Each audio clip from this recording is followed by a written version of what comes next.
몰래 시집 보낸 딸의 비밀. 옛날에 재상의 딸이 결혼한 지 1년도 안 되어 남편을 잃고 부모에게 돌아와 과부로 지내고 있었습니다. 하루는 재상이 딸의 방을 들여다보니 거울에 제 모습을 비추어 보고는 엉엉 소리내어 울고 있었지요. 재상은 그 모습을 보면서 가슴이 찢어질 듯 아팠습니다. 이 재상집에 출입하는 친지 중에 무인 한 사람이 있었지요. 건장한 이 젊은이는 집도 없고 아내도 없는 처지였습니다. 마침 이 젊은이가 찾아와 안부를 물었지요. 재상은 다른 사람들을 물리치고 젊은이와 단 둘이 앉아 말했습니다. 자네 신세가 이처럼 몹시 공공한데 내 사위가 되어주지 않겠나? 젊은이는 당황하여 말하였지요. 그게 무슨 말씀이십니까? 농담이 아닐세. 재상은 은화 한 뭉치를 꺼내주며 말했습니다. 이걸 가지고 가서 튼튼한 말과 가마를 사와 대령하고 있다가 우리 집 뒷문 밖에 와서 기다리고 있게. 절대로 시간을 어기면 안 되네. 젊은이는 반신반의하며 일단 은하를 받고 나와서 재상의 말대로 가마와 말을 준비하고는 뒷문에서 기다렸습니다. 어둠 속에서 재상이 한 여인을 데리고 나와 가마 안으로 들게 하고는 이렇게 말하였지요. 곧장 함경북도로 가서 살게. 젊은이는 무슨 곡절인지도 모른 채 가마를 따라 도성을 나섰습니다. 재상은 안방으로 들어가 곡을 하며 말하였지요. 내 딸이 자결했다. 집안 사람들은 놀라고 당황하여 모두 슬피 울며 초상난 사실을 알렸지요. 재상이 또 말했습니다. 내 딸은 평생 자기 모습을 남에게 보이고 싶어 하지 않았으니 내가 직접 염습을 하겠다. 그러고는 홀로 이불을 둘둘 말아 시체 모양을 만들더니 그 위에 이불을 덮은 다음 그제서야 시댁에 소식을 전했습니다. 몇 년 뒤 재상의 아들이 암행어사가 되어 함경북도를 시찰하다가 한 고을에 이르렀습니다. 묵을 곳을 찾아 어느 집에 들어가니 주인이 나와 맞이하였지요. 그 곁에서 두 아이가 책을 읽고 있었는데 얼굴이 자기 가족의 얼굴과 퍽 닮아 보였지요.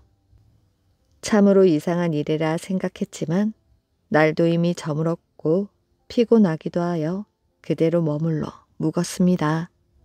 그런데 깊은 밤 문득 한 여인이 나오더니 암행어사의 손을 잡고 울었지요.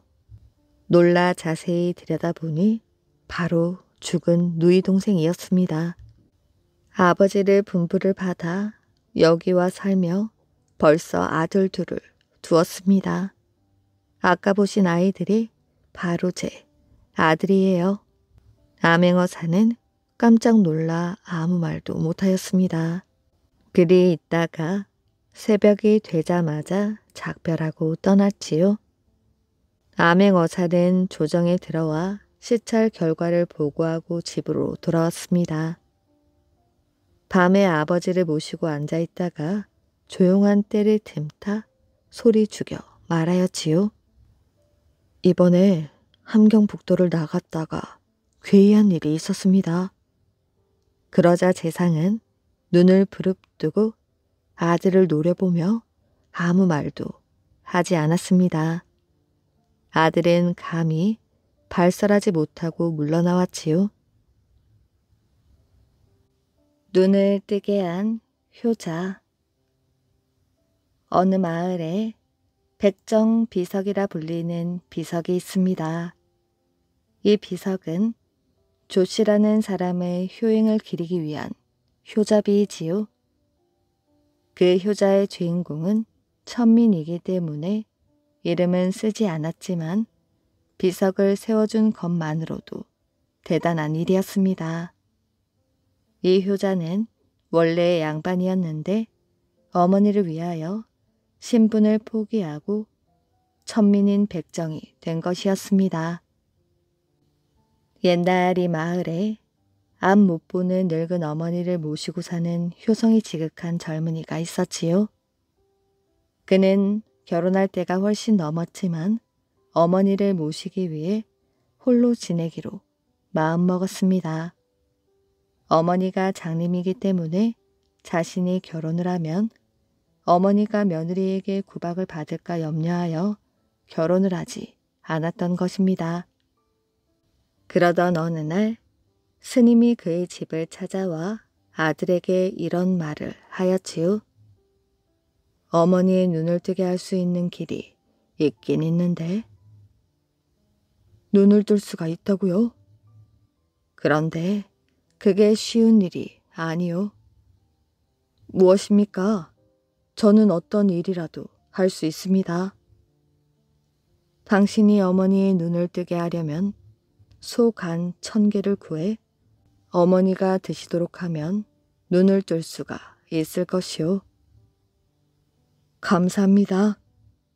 조 씨는 스님에게 약속은 하였지만 하루하루 먹고 살기 어려운 처지에 소 간 1000개를 구한다는 것은 상상도 할 수 없는 일이었습니다. 그는 다른 일은 다 그만두고 백정이 되어 소만 잡으러 다녀야겠다고 생각했지요. 그러나 백정이 되는 것은 그리 쉬운 일이 아니었습니다. 그 시대의 백정이란 천민 중의 천민으로 인간 이하의 대접을 받아야 하였지요. 그는 늙은 어머니를 위하여 그 어떤 일도 감수할 수 있다고 생각했기 때문에 스스로 양반 신분을 포기하고 천민이 된 것입니다. 그래서 백정이 된 그는 각 고을을 다니며 소 잡는 곳은 어디고 찾아가서 소를 잡아주고 간을 얻어왔지요. 수백 리 길도 찾아다닐 각오로 부지런히 소를 잡아서 간을 구해온 것입니다. 15년간의 백정질로 어머니가 잡수신 소 간이 1000개가 가까워지자 효자는 더욱 열정적으로 소를 잡으러 다녔지요. 머지않아 어머니의 눈이 밝아진다고 생각하니 새로운 세상이 열리는 것처럼 너무나도 즐거웠습니다. 효자의 이런 정성과 노력 덕분에 드디어 마지막 1000개째의 간을 구하게 되었지요. 그가 부푼 꿈을 안고 집으로 향해 달려갈 때였습니다.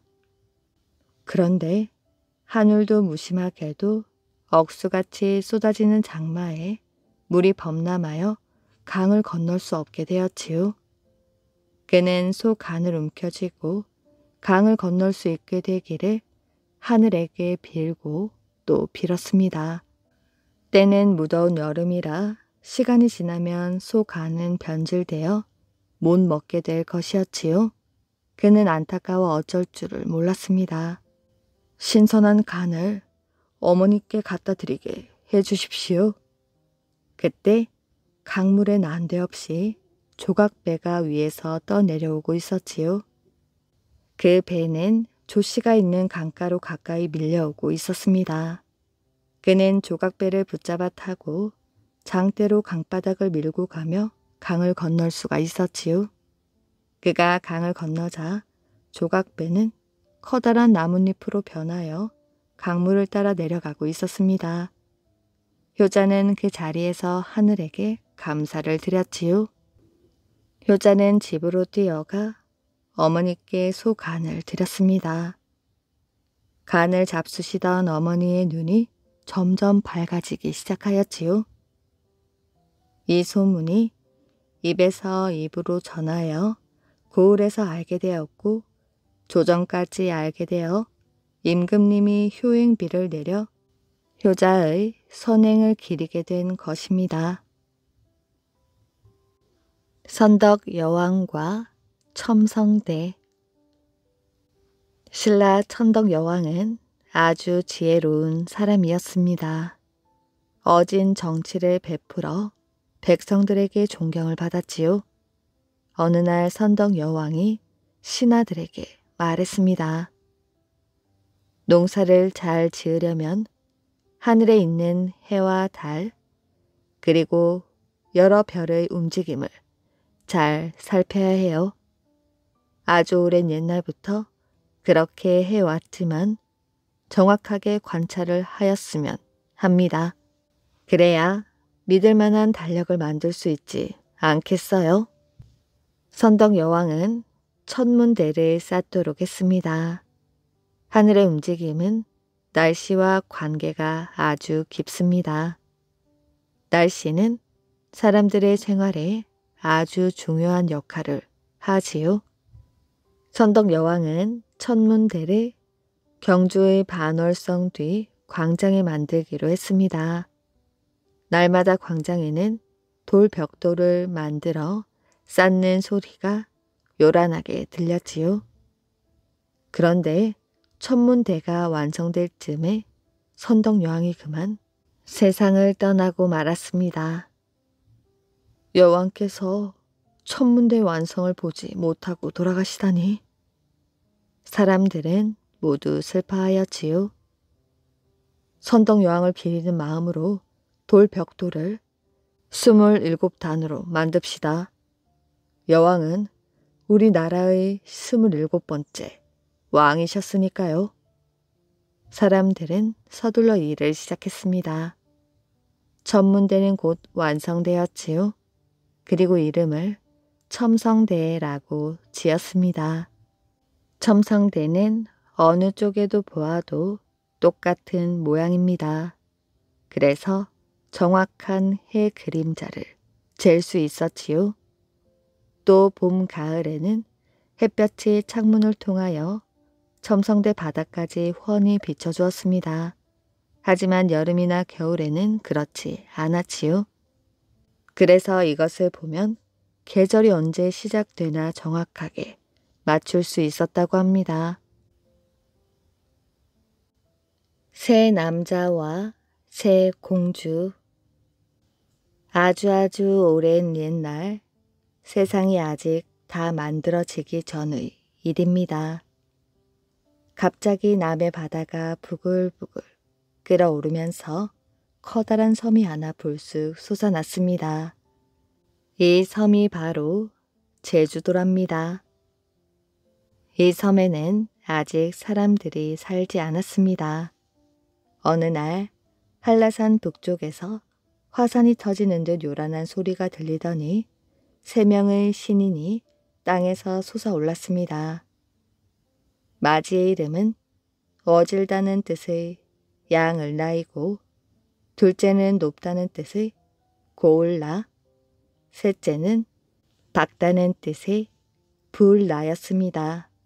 새 신인이 솟아나온 자리에는 커다란 구덩이가 생겼는데 아무리 비바람이 몰아치고 홍수가 나도 이 구덩이는 메워지지 않았습니다. 새 신인들은 황량한 들판을 뛰어다니며 사냥을 하여 그 동물의 고기는 먹고 가죽으로는 옷을 지어 입었지요. 매일 사냥이나 하며 지내야 하다니 따분하고 쓸쓸하군. 맞아. 장가를 들고 아기를 낳아 알콩달콩 살고 싶은데 색식감이 있어야 말이지. 새 신인이 이런 한탄을 하며 지내던 어느 날이었습니다. 바닷가를 뛰어다니던 그들의 눈에 이상한 물건이 눈에 띄었지요. 파도에 실려 떠내려온 커다란 나무 상자였습니다. 이 안에 무엇이 들어있을까? 그들은 조심스레 뚜껑을 열어보았지요. 아니, 새 신인은 깜짝 놀랐습니다. 상자 속에서 나온 것은 뜻밖에도 아름다운 세 여자와 한 남자였던 것이었지요. 뿐만 아니라 송아지 세 쌍과 망아지 세 쌍, 그리고 여러 가지 곡식의 씨앗이 담긴 자루도 들어있었지요. 푸른 옷을 입은 새 처녀와 붉은 옷을 입은 남자가 새 신인에게 큰 절을 올렸습니다. 그리고 붉은 옷의 남자가 공손하게 말하였지요. 저는 동해 바다 건너에 있는 섬나라 임금님의 사자이고 이분들은 임금님의 새 따님입니다. 저희 임금님께서는 새 공주님의 배필이 될 만한 사람을 찾지 못하여 늘 마음이 무거우셨지요. 얼마 전 이곳에서 새 신인이 나타나셨다는 소식을 듣고 저희를 보내셨습니다. 새 신인께서는 부디 새 공주님을 물리치지 마십시오. 이토록 아름다운 공주님들을 보내주신 당신 나라의 임금님께 매우 감사하다고 전해주시오. 그럼 행복하게 잘 살며 큰 뜻을 이루소서. 사신은 기쁜 표정으로 허리 숙여 인사하며 훌쩍 몸을 솟구쳐 구름을 잡아타고 바람처럼 사라져 버렸습니다. 그들은 새 공주와 각각 혼례식을 치르고 가정을 꾸렸지요.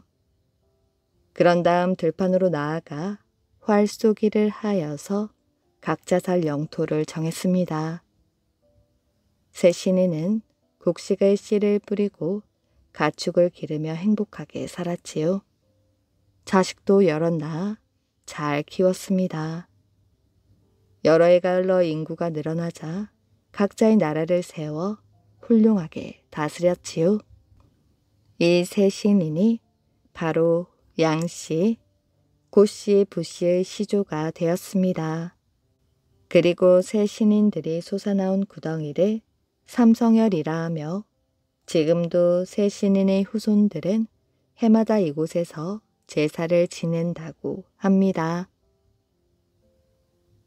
어리석은 호랑이. 옛날 어느 숲속에 심술이 아주 사나운 호랑이가 살고 있었습니다. 이 호랑이는 닥치는 대로 동물들을 죽였지요. 숲속의 동물들은 호랑이 때문에 한시도 마음이 편할 날이 없었습니다. 하루는 동물들이 모여 앉아 회의를 열었지요. 회의 끝에 동물들은 호랑이를 찾아가 이렇게 말했습니다. 만약 저희들을 잡아먹지 않는다면 일주일에 한 마리씩 동물을 바치겠습니다. 호랑이가 싱글벙글 좋아하며 말했습니다. 좋다.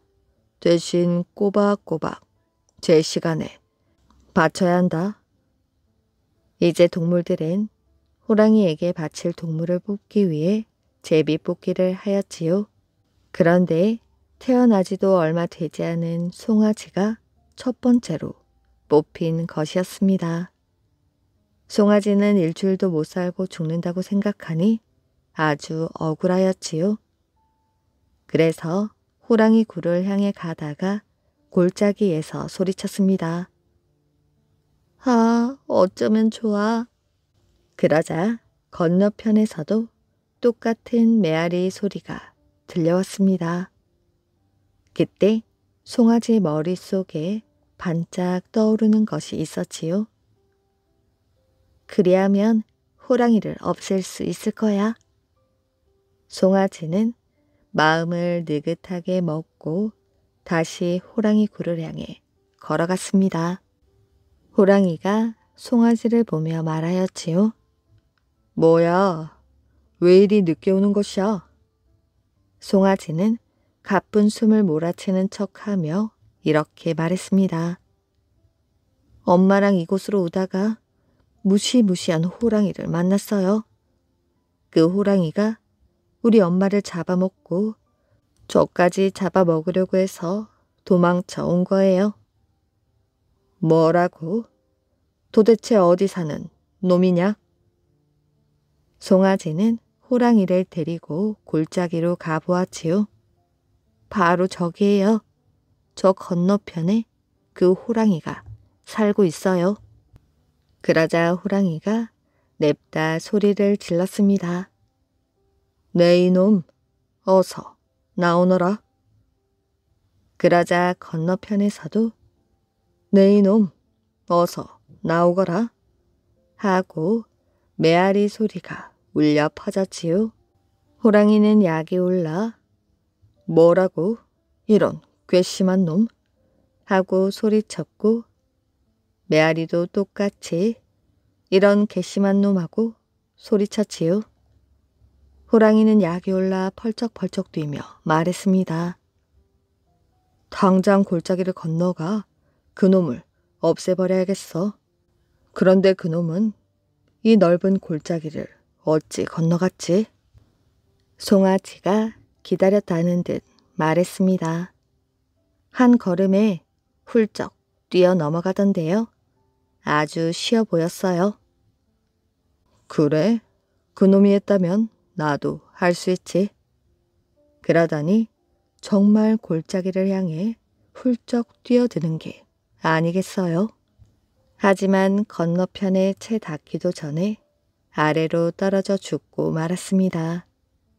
송아지는 얼른 숲으로 달려가 동물들에게 말하였지요.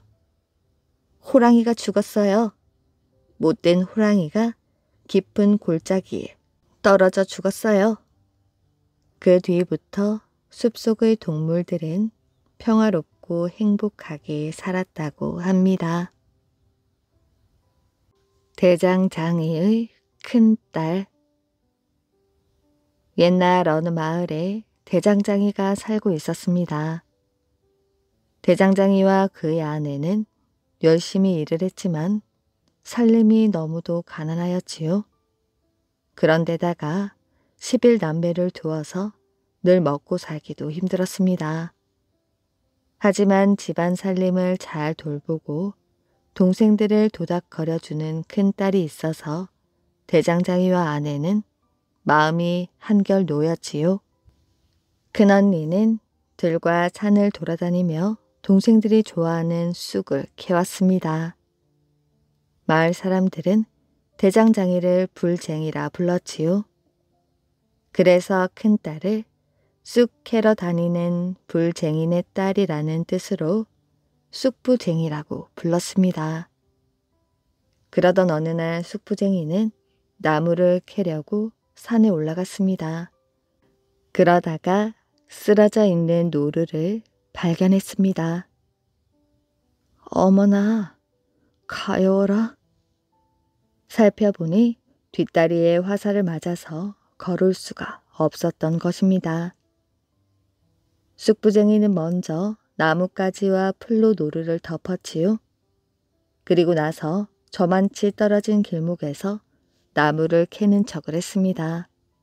잠시 후 숨을 헐떡이며 뛰어온 사냥꾼이 물었지요.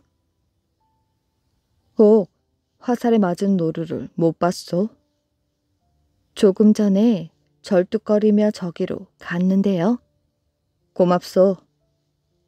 사냥꾼은 쑥부쟁이가 손가락으로 가리키는 산속으로 재빠르게 뛰어갔습니다.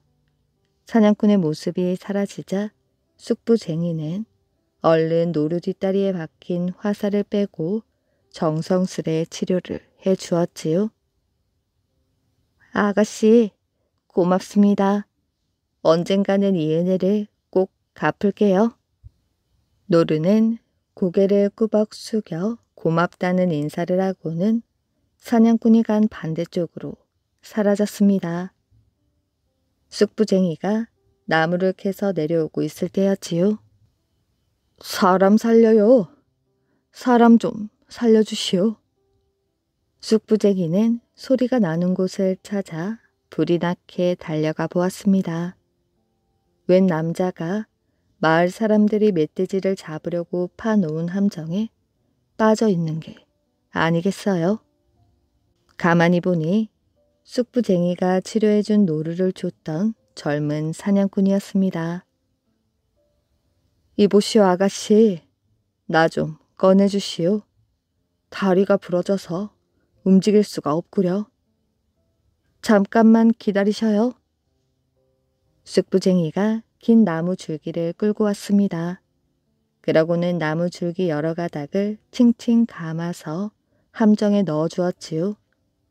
젊은 사냥꾼은 그것을 잡고 끙끙거리면서 함정에서 빠져나올 수 있었습니다. 쑥부쟁이는 노루를 치료해 준 것처럼 사냥꾼도 정성껏 치료해 주었습니다. 나는 서울에서 왔소. 지금은 그냥 돌아가지만 이 다음 가을에 다시 와서 이 은혜를 꼭 갚겠소. 쑥부쟁이는 잘생긴 젊은 사냥꾼을 다시 만날 수 있다는 생각에 가슴이 콩닥콩닥 뛰었습니다. 드디어 기다리고 기다리던 가을이 되자 쑥부쟁이는 젊은 사냥꾼과 만났던 산을 매일매일 올라갔습니다. 하지만 사냥꾼은 나타나지 않았지요. 애타는 기다림 속에 가을이 몇 번이나 지나갔습니다. 하지만 젊은 사냥꾼은 나타나지 않았지요. 그러면 그럴수록 쑥부쟁이의 그리움은 점점 더 깊어만 갔습니다. 그러는 동안 쑥부쟁이네 집에는 동생이 둘이나 더 생겼지요. 그런데 갑자기 어머니가 시름시름 앓기 시작했습니다. 이름 모를 병에 걸린 어머니는 자리에 누워서 꼼짝도 할 수 없었지요. 며칠 후 쑥부쟁이는 몸을 곱게 단장하고 깨끗하게 빨아 말린 옷으로 갈아입었습니다. 그러고는 산으로 올라가 맑고 깨끗한 농달샘을 대접에 떠놓고 무릎을 꿇었지요. 쑥부쟁이는 정성을 다하여 산 신령님께 기도했습니다. 그런데 갑자기 어디선가 노루가 나타났지요. 몇 년 전 화살의 뒷다리를 맞고 사냥꾼에게 쫓기다가 쑥부쟁이 덕분에 목숨을 건진 바로 그 노루였습니다. 노루는 쑥부쟁이에게 연보라색 주머니를 주며 말하였지요. 아가씨, 이 주머니에 구슬이 3개가 들어있어요. 이 구슬을 입에 물고 소원을 빌면 이루어질 것입니다. 고맙다 노루야. 집으로 돌아온 쑥부쟁이는 연보라색 주머니에서 노란 구슬 1개를 꺼내 입에 물고 소원을 빌었습니다. 우리 어머니의 병을 낫게 해주세요. 잠시 후 눈을 뜬 어머니는 깊은 잠을 잔 것처럼 기지개를 켜고 툴툴 털고 자리에서 일어났습니다. 쑥부쟁이는 깜짝 놀랐지만 너무너무 기뻤지요.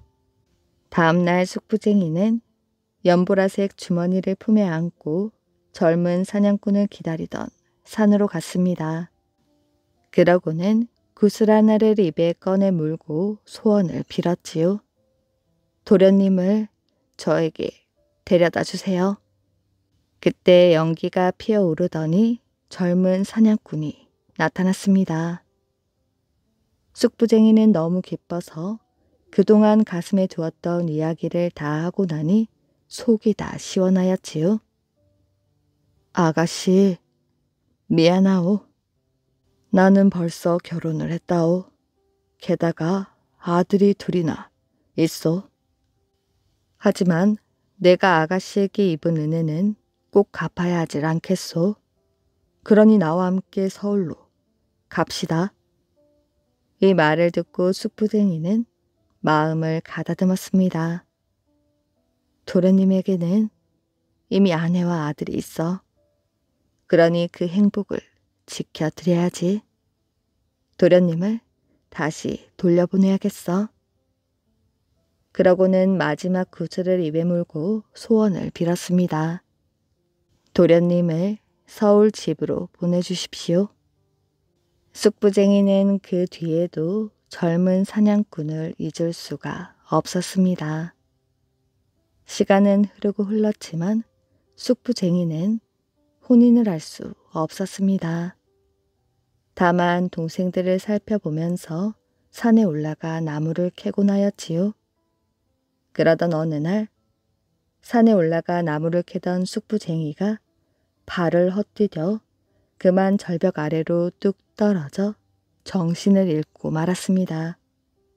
그러고는 다시 깨어나지 못하였지요. 쑥부쟁이가 죽고 나자 그 산에는 더 많은 나물들이 자랐습니다. 죽어서까지 제 동생들 배고플까? 이리 많은 쑥과 온갖 나물들을 자라게 했나보. 누가 아니래요? 이 꽃은 처음 보는데. 그 꽃은 긴 꽃대에 연한 보라색 꽃잎에 노란 꽃술을 달고 있었습니다. 그래서 사람들은 입에서 입으로 전하고 있다고 합니다. 노루가 쑥부쟁이에게 준 연보라색 주머니와 그 안에 든 노란색 구슬을 닮았다고요. 거기에다 꽃대가 긴 것은 쑥부쟁이가 아직도 그 젊은 사냥꾼을 사랑하고 기다린다는 표시라고 합니다. 사람들은 이 꽃을 쑥부쟁이라고 불렀지요. 금강왕이 된 청년. 어느 겨울이었습니다. 20살 청년 이종만은 서울에 올라왔다가 고향의 놀산으로 내려갔지요. 그의 고향 마을은 농사도 짓고 고기도 잡는 마을이었습니다.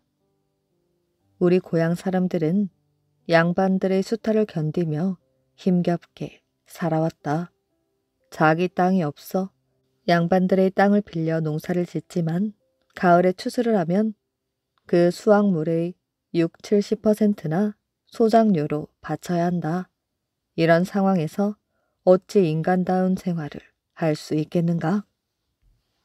이 종만은 농민들이 가난에서 벗어나 자기 땅에서 농사를 지으며 잘 사는 모습을 보고 싶었습니다. 그러기 위해서는 내가 큰 돈을 벌어야겠다. 이 종만은 장사를 하기로 하였습니다. 무슨 장사가 좋을까 궁리를 하다가 부산에 어물상을 차려 해산물 장사를 하였지요. 어느 날 일본 상인이 찾아왔습니다. 이 가게에 마른 미역이 있습니까? 예, 있습니다. 전부 주십시오. 내가 다 사겠습니다. 그 뒤로도 일본 상인은 뻔질나게 찾아왔습니다.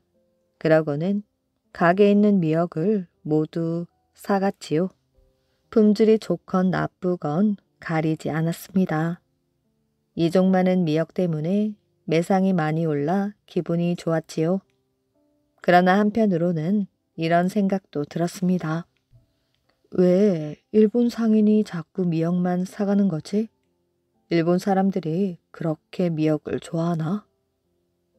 이종만은 어찌된 영문인지 알아보았습니다.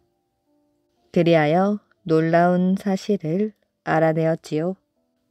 예, 미역이 옥도 전기의 원료여서 옥도 전기를 만드는 제약회사에 일본 상인들이 미역을 비싼 값에 넘기고 있다고요. 옥도 전기는 피를 먹게 하는 지혈제였습니다. 그 당시 일본은 러시아와 전쟁 중이어서 다친 병사들이 크게 늘어나 옥도 전기가 많이 필요했지요. 그 약의 원료인 미역은 하루가 다르게 값이 오르고 있었습니다. 미역을 잔뜩 거두어들여 제약회사에 넘기면 큰 돈을 벌 수 있겠구나. 이종만은 여기저기서 빚을 얻어 미역을 사들였지요. 그 사이 미역이 옥도 전기 원료라는 사실이 조선의 어물상에도 널리 퍼져 미역 값은 2배로 올랐지요. 그런데 얼마 뒤 러시아 해군의 참패로 전쟁이 끝나자 미역값은 하루아침에 곤두박질 쳤습니다. 이종만은 창고를 가득 채운 미역을 헐값에 처분하고 어물상을 그만두었습니다. 이종만은 빚더미에 앉을 수밖에 없었지요. 그 뒤 이종만은 2년 동안 어선에서 일하며 그 품삯으로 빚을 갚았습니다. 그리고 어선을 임대하여 그 그물로 고기를 잡아 파는 사업을 시작하였지요. 남들보다 부지런히 일하여 적지 않은 돈을 벌었지만 그에게 또 불운이 찾아왔습니다. 울산 앞바다에서 폭풍으로 배가 뒤집히는 사고를 당한 것입니다. 이 사고로 그는 또 빈털터리가 되었지요. 그러나 이종만은 결코 실망하지 않았습니다. 그 뒤 고향에 학교를 세워 학생들을 가르쳤으며 강원도 양구에서 광산을 했습니다. 또한 금강산에 들어가 목재상을 하는가 하면 서울 동대문 밖에 고학당을 세워 가난한 집 아이들을 가르쳤습니다. 이 모든 사업이 실패로 끝나 빈털터리가 되었지만 그는 오뚜기처럼 일어나 새로운 일을 찾았습니다. 이종만이 금을 찾는 금광 개발에 눈길을 돌린 것은 40살이 넘어서였지요. 그는 함경남도에서 금맥을 찾아 나섰는데 또 실패하고 말았습니다. 그 뒤 함경남도 신흥의 명태동 광산에서 친구와 손을 잡고 금맥을 찾는 일에 나섰습니다. 모든 비용은 자네가 대고 금광 개발은 내가 맡을게. 금맥을 발견하면 벌어들이는 돈은 절반씩 나누어 갖는 거야. 이종만은 친구와 이렇게 약속하고 일을 시작했는데 3년 만에 드디어 노다지 금맥을 찾아냈습니다. 그런데 금광을 발견하자 그 친구는 약속을 어기고 말았습니다. 내가 이 일에 얼마나 많은 돈을 쏟아부었는지 알아? 이 금광은 내 것이야. 친구는 돈 한 푼 주지 않고 이종만을 금광에서 쫓아내 버렸습니다. 이종만은 배신감을 느꼈지만 눈물을 흘리지는 않았지요. 이번에 좋은 경험을 했어. 내 힘으로 또 노다지 금맥을 찾아낼 수 있어. 이종만은 함경남도 신흥에 기린 광산을 세웠고 폐광이었던 영평 금광을 사들여 마침내 노다지 금맥을 찾아냈습니다. 그때 캐낸 금만 하여도 요즘 돈으로 환산하면 400억 원에 달하였지요. 이종만은 이 돈으로 새로운 금광 개발에 나섰습니다. 그가 눈을 돌린 곳은 이용익이 운영하던 장진 광산이었지요. 이종만은 이 광산을 사들여 최신 장비로 채굴 작업을 시작하였습니다. 하지만 장진 광산은 아주 큰 광산이었기에 어마어마한 자금이 필요하였지요. 그래서 이종만은 자신이 운영하던 영평 금광을 일본인 회사인 동조선 광업 주식회사에 155만 원에 팔았습니다. 155만 원이라면 요즘 돈으로 1550억이었지요. 이종만은 서울에서 기자들을 불러 모았습니다. 기자들은 그의 말을 듣고 깜짝 놀랐습니다. 저는 영평 금광을 팔고 받은 155만 원 가운데 50만 원으로 재단법인 대동농촌사를 세우겠습니다. 그리고 중앙과 동서남북 5지역에 집단 농지를 사들이겠습니다. 그래서 그 농지를 경작할 농민들을 뽑아 농사를 짓도록 하는데 해마다 수확량의 30%를 의무금으로 받겠습니다. 그리고 이 의무금은 또 다른 농지를 사들이는 데 쓰겠습니다. 의무금은 30년 동안만 받고 그 뒤로는 경작하는 농민이 수확량의 100%를 갖게 될 것입니다. 경작지는 영구히 재단법인 대동농촌사가 소유하며 경작하는 농민이 땅을 팔거나 담보로 잡혀 땅을 파는 일이 없도록 하겠습니다. 이종만의 발표는 큰 충격을 주었습니다. 금광왕이 금광을 판 돈의 3분의 1을 소작농을 위해 아낌없이 내놓겠다는 것이었지요. 소작료를 겨우 30%만 받겠다고? 세상에 어떻게 이런 부자가 다 있지? 이종만의 선행은 조선 사회에 신선한 충격을 주었습니다. 기자들도 이종만을 칭찬하였지요. 그러나 이 아름다운 농촌 구제 사업은 오래가지 못했습니다. 장진 금광에서 한 해 200만 원어치의 금이 나오는 등 크게 성장하던 대동광업 주식회사가 1941년 이후 사업이 어려워져 빚더미에 앉았기 때문이지요. 결국 대동광업 주식회사는 해체되었고 대동농촌사는 경작하는 농민들에게 농지의 소유권을 넘김으로써 그 사업을 중도에 마치게 되었습니다. 양녕대군의 사당. 조선 양녕대군의 13대 손인 이지광은 남문 밖에 살았습니다.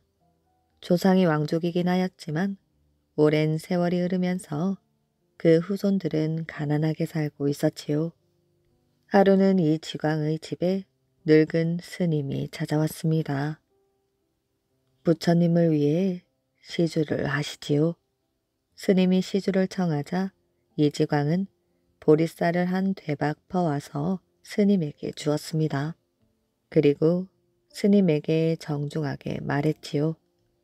날이 저물어 가는데 오늘 밤은 저희 집에서 묵으시지요. 아닙니다. 어찌 또 신세를 지겠습니까?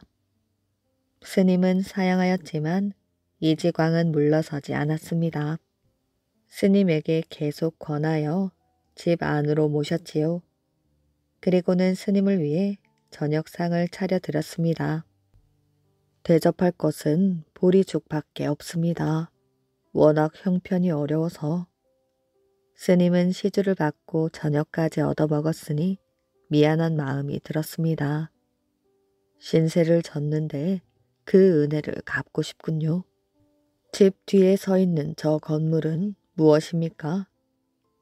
예, 제 조상인 양녕대군의 사당입니다. 제가 양녕대군의 13대 손이거든요. 그러시군요. 내일 사당 주변에 있는 나무들을 모조리 베어내십시오. 그럼 이 댁에 좋은 일이 있을 것입니다. 스님은 이지광의 집에서 그날 밤을 묵고 다음날 새벽 길을 떠났습니다. 이지광은 스님이 일러준 대로 사당 주변에 있는 나무들을 모조리 베어냈지요. 며칠 뒤 영조 임금이 선왕의 능에 참배하고 돌아오다가 양녕대군의 사당을 보았습니다. 영조는 깜짝 놀랐지요. 여기에 양녕대군의 사당이 있다니 건물이 너무도 초라하구나. 저 사당 옆에 있는 초가는 누구의 집이냐? 예, 양녕대군의 13대 손 이지광이란 사람의 집이라고 합니다. 양녕대군의 후손이 다 쓰러져 가는 집에서 참 가난하게 살고 있구나. 영조는 양녕대군의 사당과 이지광의 집을 보니 가슴이 아팠습니다. 그래서 대궐로 돌아간 뒤 이지광을 불러 벼슬을 내렸지요. 그리고 양녕대군의 사당을 다시 지어 제사를 지내주었다고 합니다. 도깨비와 불효 자식. 옛날 어떤 산골 외진 곳에 두 내외가 자식도 없이 살고 있었지요. 두 내외는 딸이든 아들이든 자식 하나 낳아서 길러보았으면 원이 없겠다고 하였습니다. 그런데 하늘이 도왔는지 칠성님이 도왔는지 늦게서야 아들 하나를 낳았지요. 늦게 낳은 아들을 그저 보기만 해도 사랑스럽고 귀여워서 두 내외가 밤낮 아들만 들여다보고 살았습니다. 이제 아들이 제법 커서 걸음마도 하고 말도 배우고 하니 두 내외가 장난을 쳤습니다. 아가, 저기 가서 네 어머니를 좀 때려줘라. 아가, 저기 가서 네 아버지를 좀 때려줘라. 하였지요. 그러면 아들이 어머니에게 쪼르르 달려가서 등짝을 탁 때리고 또 아버지에게 쪼르르 달려가서 등짝을 딱 때리고 하였습니다. 어린아이 손이 뭐 맵기를 하겠어요. 때려도 간지럽기만 하였지요. 그러니 재미가 나서 자꾸 때리라고 시키고 아들은 시키는 대로 때리고 그러면 잘했다 잘했다 하면서 웃고 안아주고 하였습니다. 그러다 보니 이게 아주 버릇이 되어 버렸지요. 때리는 게 아주 버릇이 되었습니다. 아이 나이가 10몇 살 먹어 가지고 제법 총각티가 나는 아이가 제 아버지 어머니를 막 때렸습니다. 들며 때리고 나며 때리고 그저 때리는 게 일이었지요. 이놈아, 아프다. 이제 그만 때려라. 그래도 아이는 장난인 줄만 알고 자꾸 때렸습니다. 버릇이 들어도 아주 단단히 들어버리고 만 것이지요. 그렇게 살다 보니 아버지는 돌아가시고 어머니만 남게 되었습니다. 홀 어머니와 둘이 사는데 이 아들이 제 어머니만 보면 달려들어 팬단 말이지요. 아침에 눈만 뜨면 제 어머니 자는 방에 가서 다짜고짜 두들겨 팼습니다. 어머니, 아직 안 일어나고 뭐 하세요? 어서 일어나셔요. 이러면서 두들겨 패는데 말하자면 그것이 아침 인사였지요. 저녁이 되면 또 어머니 방에 가서 어머니 어서 주무셔요 하면서 패는데 그건 잘 주무시라는 인사였지요. 그러니 어머니가 잠시 마음 놓고 살 수가 없었습니다. 그런데 어느 동지 섣달 추운 날에 어머니가 어디 딴 마을에 잔치를 보러 가게 되었습니다. 그래서 아들 혼자 집을 보았지요. 어머니가 나갈 때 아들은 두들겨 패서 배웅을 하였습니다. 어머니를 보내놓고 혼자서 집을 보는데 밤이 으슥해 가지고 막 자려고 할 때쯤 시커먼 것이 쑥 들어왔지요. 키가 아주 크고 털이 북슬북슬한 데다가 얼굴이 시뻘건 것이 말도 없이 들어왔습니다. 그게 무엇인고 하니 바로 도깨비였지요. 도깨비가 들어오더니 막 자려고 하는 놈을 갖다가 두들겨 팼습니다. 등짝이고 볼기짝이고 가리는 것이 없었습니다. 아닌 밤중에 홍두깨 격으로 도깨비에게 불이 일도록 얻어맞고 보니 혼이 다 빠져버렸지요. 아이고 아야, 맞아도 영문이나 알고 맞아야 할 것 아니오. 그러니 도깨비가 말하였지요. 왜 그러긴 인사로 이러지. 남의 집에 들어왔으면 인사를 치러야 될 게 아니냐. 아이고 무슨 인사가 이래요. 이렇게 마구잡이로 두들겨 패는 인사가 어디 있대요? 이놈아, 이게 인사가 아니고 그럼 뭐냐? 너도 네 어머니에게 이렇게 인사를 하지 않았느냐? 아들이 가만히 생각해 보니 바로 제가 어머니에게 한 짓을 그대로 당하고 있는 꼴이었지요. 제가 어머니를 두들겨 팰 때는 몰랐는데 맞아보니 아팠습니다. 그제서야 제가 한 일이 잘못이라는 것을 알았지요. 그래서 도깨비에게 싹싹 빌었습니다. 내 잘못을 알았으니 제발 그만 때려요. 이제부터는 어머니를 안 때릴 것이요. 그제서야 도깨비가 때리는 걸 멈추었지요. 그럼 너 어머니에게 어떻게 해야 효도하는지 아는 것이야? 그건 모릅니다. 그럼 날 따라오너라. 이렇게 해서 아들은 도깨비를 따라 나섰지요. 밖에는 찬 바람이 쌩쌩 불고 눈이 많이 내리는데 도깨비가 무얼 어떻게 했는지 눈 깜짝할 사이에 제를 넘고 내를 건너 딴 마을에 갔습니다. 가서 어느 불이 빤하게 켜진 집으로 들어갔지요. 들어가 보니 거기도 자기만한 아들이 홀 어머니를 모시고 살고 있었습니다. 그런데 그 집 아들이 어머니에게 하는 품이 저와는 딴판이었지요.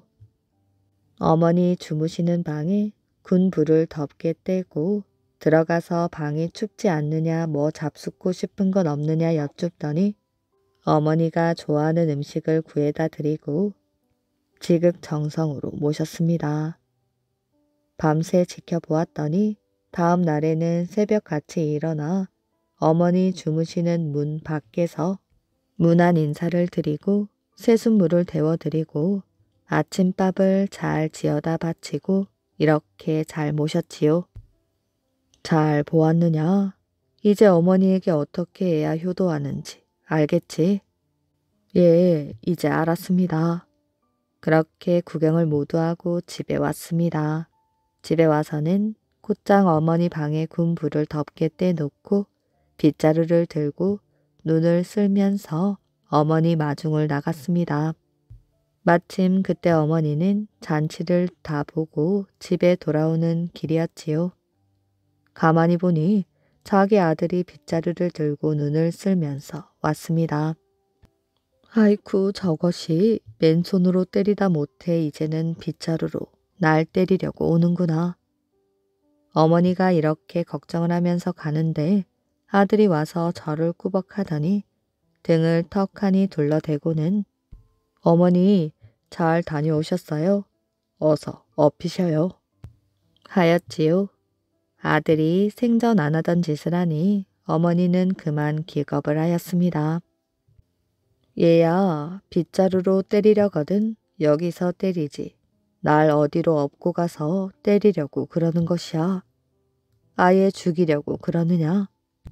그런 게 아닙니다. 어서 업히셔요. 어머니를 업고 가서 방에다 턱 하고 모셔놓았지요. 들어가 보니 군 불을 떼어서 방이 후끈후끈한데 아들은 그새 부엌에서 아침상을 잘 차려가지고 들어온단 말입니다. 어머니 추운데 먼 길 다녀오시느라 고생하셨지요. 뜨거운 국물을 좀 드셔요. 효자도 이런 효자가 없었지요. 어머니는 그만 눈이 등잔만에 졌습니다. 아니 네가 대체 어쩐 일이야. 하룻밤새 어찌 그리 달라진 것이야. 어찌 달라졌겠어요? 도깨비 때문에 달라진 것이지요. 귀신 벼슬. 옛날 어느 임금님이 살았지요. 어느 날 임금은 미행을 나갔다가 길을 지나 어떤 여인을 보고 한눈에 반해버렸습니다. 임금은 그 여인을 사랑하게 되었지요. 그런데 알고 보니 그 여인은 이미 다른 남자와 혼이 난 사람이었지요. 임금은 아쉽지만 마음을 접어야만 했습니다. 그런데 한번 싹튼 사랑은 사그라지지 않았지요. 시간이 갈수록 임금은 여인 때문에 혼이 빠져버려 나중에는 나란 일도 소홀히 하고 말았지요. 결국 참다 못한 신하들이 임금을 왕의 자리에서 쫓아냈습니다. 임금은 산속에 들어가 쓸쓸히 살았습니다. 그러다 얼마 뒤 병으로 홀로 죽고 말았지요. 그 무렵 무슨 일인지 여인의 남편도 죽었습니다. 어느 날 여인이 방에 홀로 있는데 임금이 나타났지요. 이제 남편이 없으니 나와 혼인해 주오. 여인은 임금이 죽은 사실을 모르고 오죽하면 몇 년 동안 잊지 않고 찾아왔을까 싶어 임금과 혼인을 하였습니다. 그런데 일주일 뒤에 임금이 호련히 사라져버렸지요. 뒤늦게 여인은 임금이 죽은 사람이고 자신이 혼련과 혼인했다는 걸 알게 되었습니다. 그리고 10달 뒤 여인은 아들을 낳았는데 바로 혼령의 아이였습니다. 나라에서는 신기한 일이라 하여 그 아기를 데려다 궁에서 키웠지요. 새로 뽑힌 왕은 이 아이를 영창이라 이름을 짓고 혼령과 사람 사이에 태어났으니 이 다음에 자라 나라에 큰 공을 세우길 바라며 소중히 키웠습니다. 그렇게 세월이 흘러 영창은 청년이 되었지요. 그런데 영창은 임금의 기대와는 달리 밤이면 밖에 나가 귀신들과 놀기에 바빴습니다. 보다 못한 임금이 단판을 짓기로 하였지요. 자고로 귀신은 사람에게 해로운 존재이다. 너는 사람과 귀신 사이에서 태어나 귀신의 비범함과 사람의 인정을 가져 세상을 이롭게 할 줄 알았더니 실망이 크구나. 앞으로 귀신들과 놀려면 귀신이 사람들에게 이롭다는 것을 증명해 보여라. 아니면 큰 벌을 내릴 것이다. 임금은 단호하였지요. 그러나 영창은 오히려 잘 됐다 생각했습니다. 영창은 당장 밖으로 나가 귀신 친구들을 불러 모았습니다. 사람들에게 도움을 줄 일이 뭐 없을까? 그러자 귀신들이 한 목소리로 대답하였지요. 북쪽강 다리에 다리가 없어 사흘이 멀다 하고 사람이 빠져 죽으니 거기에 다리를 하나 놔주면 큰 도움이 될 것이야. 듣고 보니 맞는 말이었지요. 영창은 당장 다리를 놓자고 소리를 쳤습니다. 귀신들은 모두 북쪽 강에 다리를 놓기 시작하였지요. 그야말로 귀신 같았답니다.